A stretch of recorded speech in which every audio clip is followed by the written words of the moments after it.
Pendant très longtemps, on a cru pouvoir négliger ce qui se passait au Sud. De fait, on négligeait ce qui se passait au Sud. C'est-à-dire, on pensait que, je dirais, l'envoi, je dirais, de quelques œuvres charitables, le traitement par les humanitaires, et puis l'envoi de bataillons de l'infanterie de marine, si vraiment les choses se gâtaient, permettait de régler les problèmes du Sud. Or, en fait, on se rend compte aujourd'hui que ces problèmes prennent une ampleur, et surtout, cette ampleur s'accélère depuis maintenant une décennie, telle qu'ils ne peuvent plus être ignorés. Ils ne peuvent plus être ignorés ni sur le plan environnemental, où les pays émergents, je dirais, non seulement nous concurrencent en tant qu'économie riche, mais contribuent aux destructions environnementales et vont accélérer la remise en cause de notre modèle de développement. Mais les pays, d'autre part les plus pauvres, les pays qui sont en retard sur le chemin du développement, je dirais, rentrent dans des cycles qui risquent d'être dramatiques, dans lesquels l'économie ne suit pas la croissance démographique, l'agriculture en particulier ne suit pas la croissance démographique. Et autant historiquement Malthus a eu toujours tort, autant de façon localisée, régionalisée, je crains que Malthus n'ait raison dans certains cas, où, je dirais, les retards en matière agricole préparent et sont déjà à l'origine de crises agraires, de crises sociales, que l'on ne pourra plus ignorer de par leur ampleur.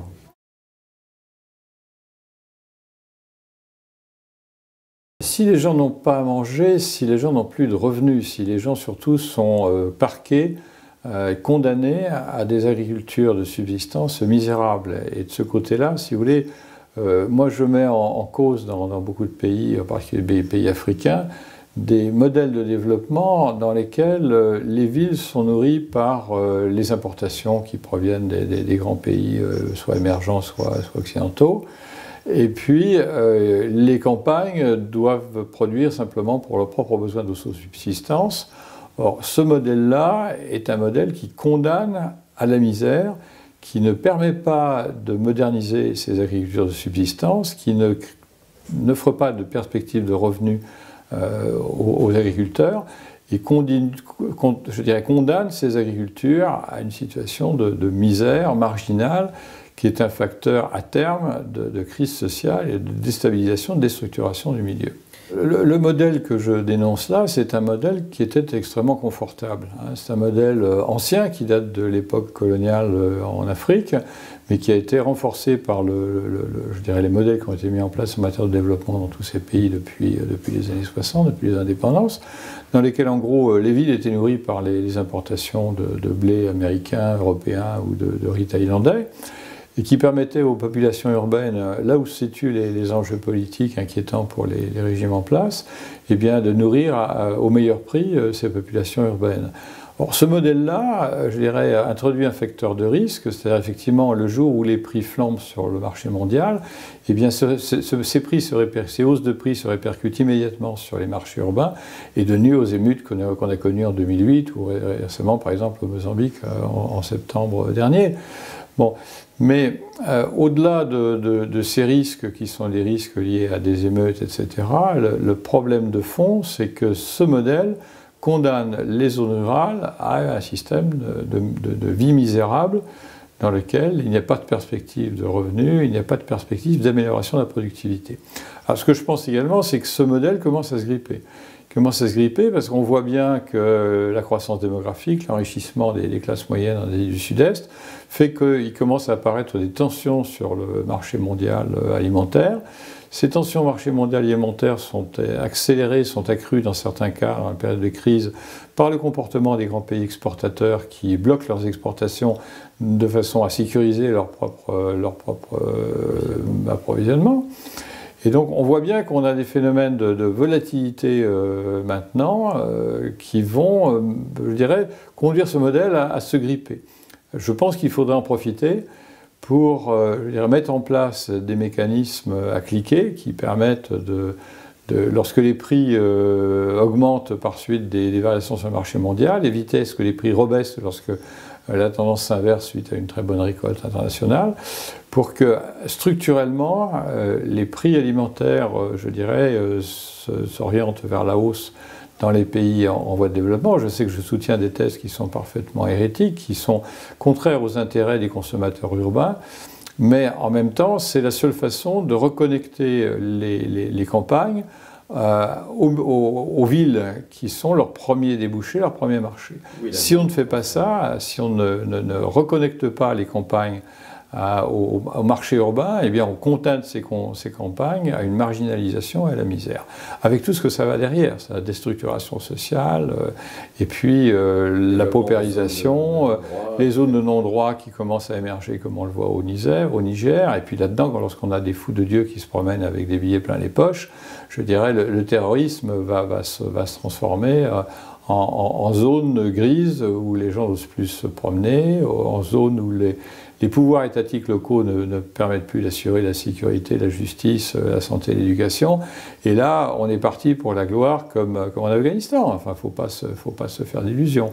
Donc aujourd'hui, la dégradation à laquelle on assiste dans les pays du Sahel, qui est très rapide depuis 7-8 ans, c'est avant tout l'aboutissement d'un processus de marginalisation de zones rurales qui n'ont pas accès, qui n'ont pas d'espoir de développement, parce que le modèle qui a été mis en place, modèle de développement qui les marginalise, qui les condamne à l'agriculture de subsistance, les condamne à la misère. Donc aujourd'hui, on traite ce problème-là sur un plan purement sécuritaire.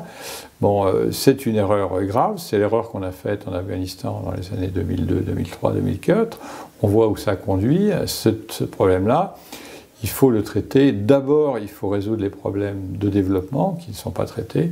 D'abord, il faut traiter ce problème des crises rurales qui sont dramatiques.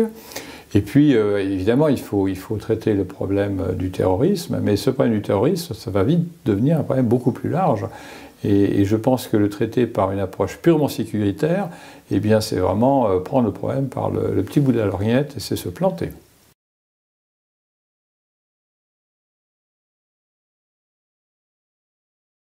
Eh bien, elle suit toute une série de phénomènes de mode. Il y a eu la mode des grandes infrastructures, des grands projets industriels dans les années 60 selon le modèle soviétique, bon, qui a effectivement largement échoué. Ensuite, il y a eu une approche très intéressante qui a été en fait des grands programmes, des grandes usines, etc. à produire, des grands barrages, etc. On prend le barrage à Kosombo, on prend des barrages de ce genre-là, c'est une catastrophe. Bon, il n'y a rien derrière. Bon. Écologique, social. Donc, dès les années 70, on s'est aperçu des limites de ce modèle-là. McNamara, à la Banque mondiale, avait lancé l'importance du développement rural, du micro par rapport à ces grandes approches.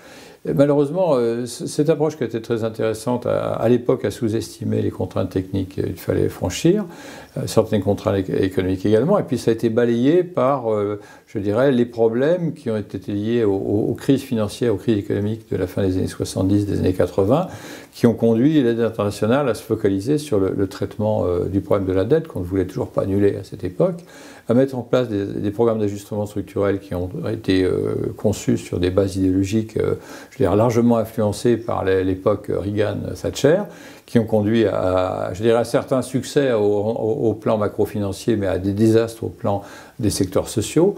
Après ça, il y a un coup de balancier. Rembourser votre dette, on va vous aider, on va vous financer, vous refinancer votre dette. Bon, on voit où ça a conduit. Et on vous enverra de l'aide. Et on vous aidera de l'aide, bon, etc. Bon, donc l'aide, c'est consacré à ces questions-là, l'ajustement structurel. Et puis, ce faisant, elle a contribué à détruire les secteurs sociaux. Alors, s'apercevant de ça à la fin des années 80, début des années 90, elle s'est mise sur le tout social. Donc, changement de coup de balancier, on est passé complètement dans un autre domaine. Il faut reconstruire très très vite ces secteurs sociaux qu'on a contribué à démolir. Et donc les objectifs du millénaire, qui sont aujourd'hui un peu la Bible en matière d'aide publique au développement, eh bien, se focalisent sur le soutien aux secteurs sociaux, en oubliant que, et là ce sont les excès de cet effet de mode, qu'il y a des domaines qui sont très importants et peut-être même plus importants. Pour moi, le développement de l'agriculture, si on veut résoudre les problèmes de pauvreté, ça passe bien avant la santé et l'éducation. C'est critique. C'est d'abord en développement, en assurant la sécurité alimentaire, d'abord en assurant des revenus agricoles aux populations paysannes, qu'on va réduire une grande partie des problèmes de pauvreté dans le monde. Il n'y a pas de développement sans agriculture, il n'y a pas d'agriculture sans agriculture protégée. Hein. Moi, alors de ce côté-là également, on a été très prisonnier, je dirais, d'une idéologie libre-échangiste qui, en matière agricole, conduit à des désastres. Bon. On sait très bien que l'agriculture, ça implique des décisions de long terme, des prix stabilisés sur le moyen long terme, et ça implique un certain niveau de protection par rapport aux marchés mondiaux. Là, on est à contre-courant des idéologies à la mode, je dirais, jusqu'à tout récemment. Moi qui suis un ancien directeur de la Banque mondiale, je n'ai jamais été d'accord avec ces grands principes de l'époque. Je sais très bien qu'en matière agricole, il faut un certain niveau de protection, il faut une stabilité des prix, il ne faut pas des protections aberrantes pour arriver à des coûts qui sont complètement décrochés des coûts mondiaux.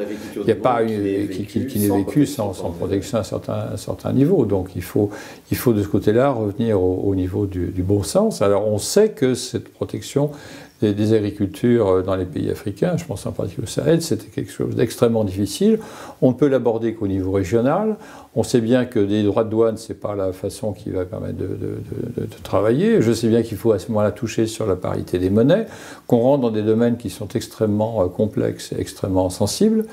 On aborde des sujets qui sont des sujets que l'approche micro conduite par les ONG ne permet pas de régler. Il faut mettre en place à la fois des plans d'ensemble, je dirais, au niveau des organismes d'aide et des politiques agricoles qui soient cohérentes avec les politiques macroéconomiques, y compris les politiques monétaires.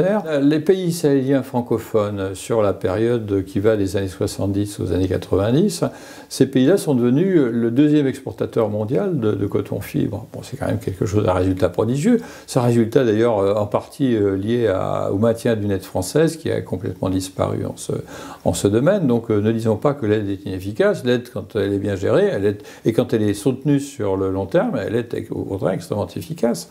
Ça représentait des exportations qui atteignaient certaines années plus de 4 milliards de dollars. Donc on n'est plus dans le micro et dans le bricolage. Bon.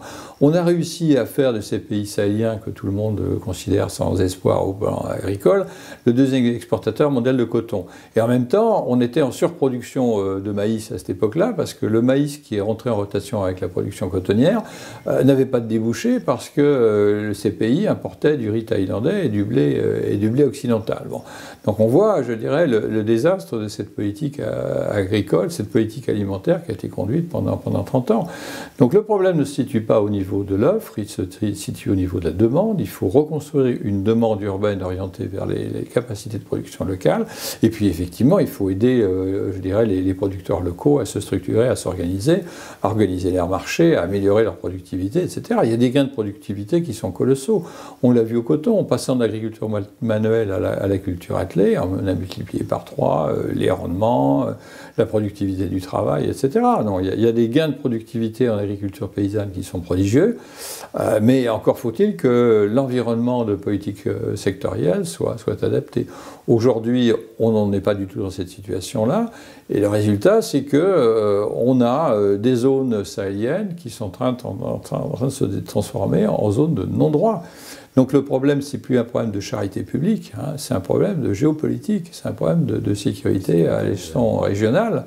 Et quand on va se réveiller, eh bien les choses seront trop dégradées comme elles le sont aujourd'hui en Afghanistan pour qu'on puisse les traiter de quelque façon que ce soit. Ni en envoyant les bataillons d'infanterie de marine, ce que je souhaite qu'on ne fasse jamais, mais ni en changeant non plus les politiques, ça risque d'être trop tard. Faites attention, parce qu'il y a des fenêtres d'opportunité pour agir hein, sur des situations qui se dégradent rapidement. Quand on les loupe ensuite, eh bien c'est loupé. Hein. Je suis désolé, en Afghanistan, c'est loupé.